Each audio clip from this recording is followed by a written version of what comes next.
E aí pessoal, sejam todos muito bem-vindos, eu sou o professor Pinguim e estamos juntos para um daqueles vídeos especiais. É um dos vídeos onde eu não tenho intenção de resolver exercício, não é um vídeo de anedota também, é um vídeo sobre alguma coisa interessante de matemática, para mostrar que matemática vai um pouco além daquelas coisas que o professor passa em sala de aula.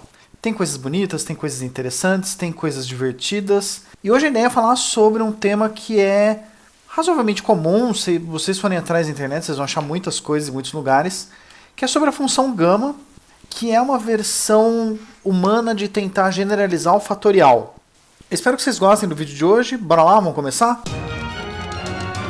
Então vamos começar o nosso vídeo especial falando sobre a função gama, essa função especial, começando com o lado histórico.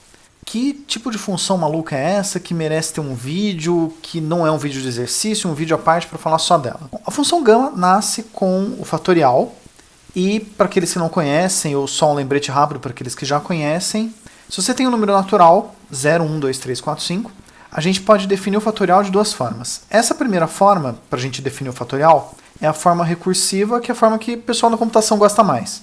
A gente define 0 fatorial como sendo 1, e qualquer outro fatorial é o próprio número vezes o fatorial do anterior. Então, se você quiser calcular 4 fatorial, ele é 4 vezes 3 fatorial. 3 fatorial, por sua vez, é 3 vezes 2 fatorial. 2 fatorial, por sua vez, é 2 vezes 1 fatorial. 1 fatorial é 1 vezes 0 fatorial. E 0 fatorial vale 1. Uma forma equivalente é a gente definir o fatorial como sendo 1 para o 0 fatorial, que é o caso especial. E qualquer outro fatorial é o número vezes o sucessor dele, vezes o sucessor do sucessor, até que você chegue eventualmente no 1. Então, se quer calcular 4 fatorial, é 4 vezes 3 vezes 2 vezes 1. Então, as duas definições são equivalentes. Qualquer valor que você queira calcular o fatorial, tanto faz qual das duas definições você escolha, elas funcionam iguais. Uma forma diferente de a gente explicar o fatorial é usando permutações. Permutações você tem alguns elementos distintos, de quantos jeitos você consegue organizar eles em posições diferentes. Então, mantendo o exemplo com 4 fatorial.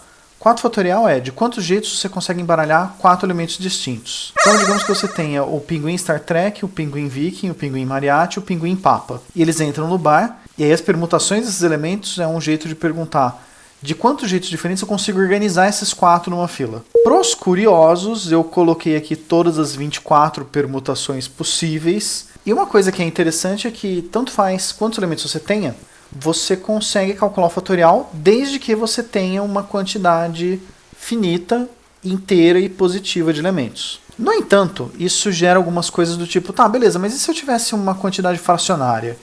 Existe algum jeito de calcular meio fatorial? Ou 1/3 fatorial? Ou 0,6 fatorial? Existe algum jeito de eu calcular isso de modo que as coisas continuem fazendo sentido? Essa é uma pergunta que os matemáticos se fazem há pelo menos 3 séculos. A primeira resposta para esse problema surgiu em 1729 com Daniel Bernoulli, um dos últimos famosos da família Bernoulli, e ele apareceu como a primeira resposta. Ele conseguiu desenvolver uma fórmula, que eu estou apresentando aqui, para você calcular o fatorial de qualquer número, à exceção se ele for um número inteiro negativo, menos 1, menos 2, menos 3. A ideia dessa fórmula é que ela é bem consistente com o que já existia com o fatorial. Se a gente pegasse qualquer número que você já soubesse calcular o fatorial e substituir o x nessa expressão, o resultado vai dar certo. E é uma coisa importante quando você vai criar uma teoria nova que tenta englobar uma que já existe. Ela precisa englobar a que já existe. Então, todas as propriedades anteriores que se conheciam de fatorial, na época do Daniel Bernoulli, quando ele colocou essa fórmula, as propriedades continuavam valendo. Por exemplo, uma coisa que a gente pode fazer, 0 fatorial deveria dar 1. Vamos usar essa expressão dele, trocar o x por 0 para ver se realmente vai dar 1 essa conta. Então, uma coisa que a gente pode fazer, se trocar o x por 0, aqui a gente vai ter 0, no lugar de 0 sobre 2 dá 0, nem vou colocar na fórmula. 0 menos 1 dá menos 1. E aqui k mais 0 vira o k. Bom, aí vamos calcular essa expressão. Elevado a menos 1 é a mesma coisa que 1 sobre n menos 1. Este símbolo, pode ser um símbolo que não seja muito familiar para todo mundo, ele se chama produtório. Assim como este símbolo que eu estou conjurando magicamente aqui do meu lado na edição é o símbolo para somatório, onde você soma todos os termos, o produtório você multiplica todos os termos. Então a ideia é, se a gente trocar o k por 1, fica 2 dividido por 1. E aí o sinal de produtório diz, vamos multiplicar isso por, troca o k por 2. Aí fica 3 dividido por 2. Vezes 4 sobre 3, vezes 5 sobre 4, até chegar em n, e o último termo vai ser n mais 1 dividido por n. Expandindo esse produtório, a gente vai ter 2 sobre 1 vezes 3 sobre 2 vezes 4 sobre 3, até chegar no último que vai ser n mais 1 sobre n. E esse último n mais 1 vai cortar com esse primeiro n mais 1, e tudo que a gente tem é 1 vezes 1 vezes 1 vezes 1 vezes 1 vezes 1, e o resultado disso dá 1. Então 0 fatorial vale 1 de acordo com a definição do Daniel Bernoulli, ela vai funcionar. O legal dessa fórmula é que, como ela não depende da permutação, você poderia trocar x por valores fracionários e você teria uma fórmula para calcular o valor de meio fatorial, 1/3 fatorial, 0,6 fatorial. Propriedade fundamental dos fatoriais, que essa definição tem, mas eu tentei demonstrar, eu até consegui, mas eu não consegui demonstrar ela num tamanho que ficasse bom para o vídeo. X fatorial vale x vezes x menos 1 fatorial. Então qualquer valor que você conseguir computar nessa fórmula, os produtos vão continuar valendo. Essa expressão foi a primeira tentativa de expandir o conceito de fatorial para qualquer número que não fosse um número natural. O problema dos naturais é que se você tem 4 fatorial é a mesma coisa que a permutação de 4 elementos, então eu consigo pegar 4 objetos, embaralhar ele e contar de quantos jeitos eu faço isso. Não faz muito sentido se você tem meio objeto, ou 1/3 de objeto, ou 0,6 objeto. Porque a ideia de permutação não funciona para coisas não inteiras. Essa primeira expressão que o Daniel Bernoulli chegou, ela foi trocada em cartas com Christian Goldbach, que é o mesmo Goldbach da famosa conjectura de Goldbach. É o mesmo sujeito que há 3 séculos disse: qualquer número par pode ser escrito como soma de 2 primos, para qualquer número par a partir de 4. E isso não foi demonstrado, isso está em aberto e tem gente tentando fazer isso há 300 anos.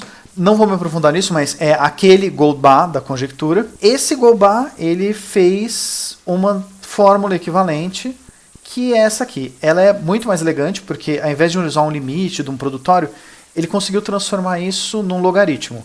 O Goldbach ele tem uma contribuição muito forte para a função gama, mas ele é famoso por causa daquele teorema, daquela conjectura que ainda está em aberto. Vamos parar de falar sobre ele hoje, mas eu muito provavelmente vou fazer pelo menos um vídeo ainda sobre ele. Pouco depois, e aqui não tem o registro histórico de exatamente quando, o Euler entra na história. O mesmo Euler, o mesmo sujeito que é tão importante que apareceu no vídeo de especial de Natal de 2024, que é indiscutivelmente um dos maiores matemáticos da história, e tudo que ele botava à mão, ele criava uma versão melhorada. E ele fez uma mudança de variável para reescrever essa integral, e nessa mudança de variável ele consegue demonstrar muitas propriedades. Além das propriedades do fatorial, várias outras. E ele chama essa integral de função gama, onde ele deixa tudo em função desse parâmetro z. Porque já que a integral está em t, quando você resolve ela, você vai ter um t novo, de 0 a infinito você substitui, você calcula valores para ele, mas aí fica em função de z. Essa integral é conhecida como função gama. Na versão do Euler, a função gama ela calcula n menos 1 fatorial, ou invertendo o papel, se você quiser calcular o x fatorial, você calcula a função gama em x mais 1. A função gama, ela converge, ela chega em um valor para qualquer valor de z que você substituir, exceto os inteiros negativos.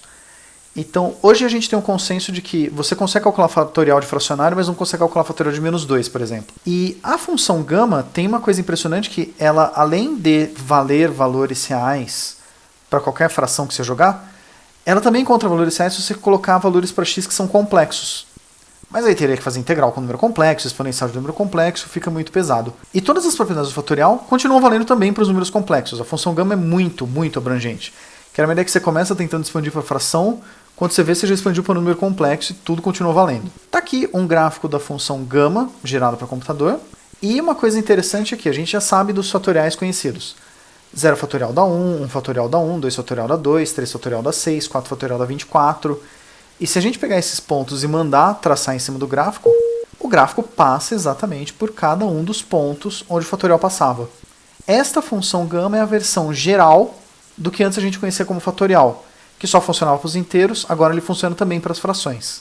E para os mais ousados, para os complexos também. Vamos além, vamos fazer um adendo extra. Graças à função gama, a gente pode fazer uma demonstração matemática formal de que 0 fatorial é 1. Porque existe aquela discussão no ensino médio de 0 fatorial vale 1. Poxa, mas por quê? Porque se eu tenho uma estante com 0 objetos, existe uma forma de deixar isso. A permutação de 0 objetos é 1, porque com 0 objetos eu consigo deixar a estante vazia. É uma forma de deixar a estante. Mas com a função gama a gente pode fazer isso de um jeito mais formal matemático. A gente pode calcular 0 fatorial calculando a função gama de 1. Então a gente pega a definição da função gama, só que agora vamos trocar o n por 1. Vai ficar t elevado a 1 menos 1, t elevado a 0. vezes e elevado a menos t. Essa integral, por conveniência, ela é fácil, porque t elevado a zero dá 1, então fica a integral de e menos t. Essa integral é conhecida, ela é menos e elevado a menos t, mais constante se for indefinida. Na integral definida de zero a infinito, como infinito não é um número, a gente não pode substituir direto. A gente tem que usar um artifício de que, se a integral vai para infinito, a gente calcula a integral numa variável genérica, tipo beta, e faz beta tender a infinito. Aí aqui uma coisa muito boa, e elevado a menos beta, quando beta vai para infinito, fica elevado a menos infinito, que é zero, então isso some. E elevado a zero dá 1, então a gente tem menos 1, também conhecido como 1. Então, 0 fatorial, que é a função gama aplicada em 1, vale 1. Essa é uma definição mais matemática formal, mas ela demonstra que 0 fatorial dá 1. Vamos dar um destaque maior ainda, e encerrar por aqui. E aqui a gente encerra a nossa primeira viagem sobre a função gama, que eu acredito que eu vou abordar mais isso vezes. Eu tenho exercícios planejados que envolvem a função gama. Fica aí a ideia de que existem muitos conceitos matemáticos de que a gente começa de uma coisa do mundo real, permutações, e aí fala, poxa, mas e se eu pudesse generalizar isso? E aí se cria um novo conceito, nesse caso a função gama, e a função gama ela é absurdamente usada em estatística, e a função gama ela é integrável, ela é derivável, coisas que o fatorial não era. Você não pode derivar nenhuma função que seja descontínua, e o fatorial é descontínuo. Fatorial bruto, do jeito que foi definido, com permutações, não existe meio fatorial. Mas a função gama existe lá no meio, e ela é contínua, ela tem um gráfico bonitinho que a gente desenhou.